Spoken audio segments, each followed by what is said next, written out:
The National Taxi Alliance has not shut down today and says it's operating as normal. The alliance is also continuing with its annual fare increases. Well, to tell us more, joined now via Skype by Theo Malele, spokesperson for the National Taxi Alliance. Mr. Malele, good morning. Thank you very much for your time. Just to clarify first, in terms of today's shutdown by Santaco in Gauteng, the National Taxi Alliance is not part of that, or are you? Yes, good morning. Well, the National Taxi Alliance, actually, after having met with the minister, although the minister made those premature pronouncements, had taken a stance that it wanted to give the engagements a chance, and only after the engagements will the National Taxi Alliance, take the appropriate stance. So basically, the activities of today are called by our counterparts. That must be said. Okay, so none of your members as the National Taxi Alliance are adhering to the shutdown. Are they operating today? Well, I cannot say 100% of our operations are in full swing. In some areas, some of our members are actually empathizing with their counterparts, because this basically is actually did not augur well with us as well. We are totally in disagreement with the minister, but like I said earlier on, we are giving negotiations a chance. But you are not opposing Santaco's actions of a shutdown in Gauteng? No, we would never oppose their activities, much as they cannot oppose our activities. We all have a right to, as long as whatever it is that we do is within the facets of the law, that is then fine. Yeah. So you are not participating with the Santaco shutdown, but your members cannot operate normally, because we've seen in other parts of Gauteng, like in the Centurion area of Tshwane, taxi members of Santaco blocking roads, not allowing anybody to operate. But are you fundamentally unhappy as well about the relief package from the Transport Department? Yes, we are. We're not happy at all with the relief package. As I said, we just told ourselves that let's give negotiations a chance, because the minister still has to get back to us on Wednesday. Only after then we will make the necessary pronouncement as to what will be our next course of action. From outside, and I haven't interviewed any of your counterparts, myself here on ENCA, just following the story in the last few days. From the outside, it looks like you in the taxi industry believe you're entitled to more money. Is that the case? No. That cannot be true. That mentality of people thinking that we are entitled to certain things from government, it is not correct. We can only engage with government and only after reaching consensus can we be able to march forward with whatever the outcomes would be. So we can never say we are entitled, but perhaps maybe that sense of people thinking that this is what we do was actually necessitated by the fact that the government was also not clear from the very word-go when COVID started. Well, I must appreciate that it all caught us by surprise. At least government should have said that, as an industry, just ensure that you have a contingency plan on how best you recoup at the losses that will incur, because the regulations are such that you will have to have, lesser, capacity of people about your vehicles. So if that was the case, we would have, come up with a possible solution, and we wouldn't be perhaps where we are at this point. Mr. Malele, what about the argument that says not all your members, not all taxi members, taxpayers, are registered as businesses, and that the government needs to look after people who pay taxes? No, it's true that not all of us, comply fully with the laws of the country in terms of taxation. But let me also hasten to say that we have never been opposed to the transformation of the taxi industry. It is just that there has not been, political will for the longest of times to actually transform the taxi industry. So we've had problems. I'm sorry about that. There was a call coming through, hence I was obstructed.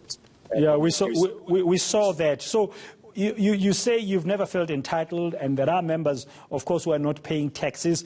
How soon do you think a resolution will be found, and what kind of resolution would satisfy you as a taxi alliance and your counterparts? Look, first and foremost, the issue of corporatizing the taxi industry should not be part of the COVID-19 activity. So you need to delink this activity from SARS. Let us go into an indaba that the minister has alluded to, wherein the minister will then have to unpack, this indaba so that we all are, on the same level. And once we all, reading from the same page, only then can we pave a way forward to say which are the best, vehicles for us to corporatize the taxi industry and so forth and so on. Okay. Now, on taxi fare increases, I understand you as a taxi alliance are urging your members. I saw a statement you issued earlier to say they must limit any fare increases to up to 40%.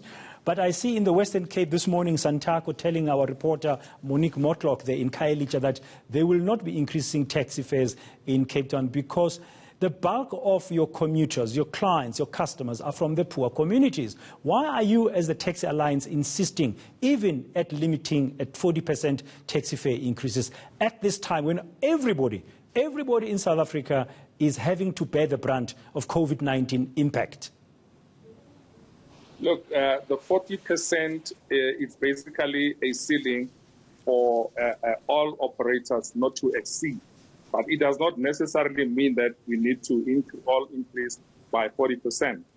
Depending on the burden in terms of the cost, operational cost, some associations may deem to increase by 5%, some by 10%, some by 15%, and so forth and so on. Now, with relation to the issue in the Western Cape, the situation in the Western Cape would not necessarily be the same situation as in Gauteng. One, in the coastal areas, your fuel is lesser in terms of price per liter, and perhaps also, one wouldn't, be conversant in those dynamics, in that space. But I can conveniently say that in inland, we are, actually under extreme pressure in terms of maintaining vehicles, because spares prices, forever go up and up, and these prices will never get down even when the fuel price goes down. Okay, but you've mentioned fuel, for example, and we've got on the screen now, we're showing our viewers, you might not be able to see that, Mr. Malele, but the fuel was more expensive before the lockdown. I mean, as of this month, according to the Central Energy Fund, it's 30 Rand 40 per litre on average. So petrol can't be the only reason why you want to increase prices. And why are you passing on spare parts, costs and stuff like that to the consumer? Isn't that really a management issue? Now, these are variable costs, which actually inform the actual fair price, because you need to take those into account. Your tires wear off, your vehicle wears off as well. So there are percentages that you calculate scientifically to actually show the actual amount that you need to increase your fares by. But look, when the fuel price goes down, not that I'm using fuel as an excuse, but I just want to bring in a different angle here that says the bread price will never go down. Whether the price of fuel comes down how many folds, it will still remain or still go up and up. And other businesses from on an annual basis do actually increase their tariffs. So it is just a pity that this has become circumstantial, in that during the COVID-19 we are under extreme pressure, and therefore we are looking at adjusting those fares. Not that we are going to be astronomical in terms of the percentage increases.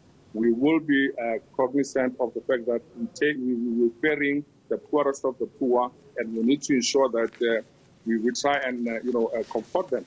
But quickly, just also to bring in another angle here is that in some routes that we share with buses, you will find that the fare price is the same, and yet buses are being subsidized and taxis are not subsidized. I think if taxis would be subsidized, they would need to be regulated properly. You mentioned corporatization. Shouldn't that be the case, that government must subsidize a well-structured, regulated industry?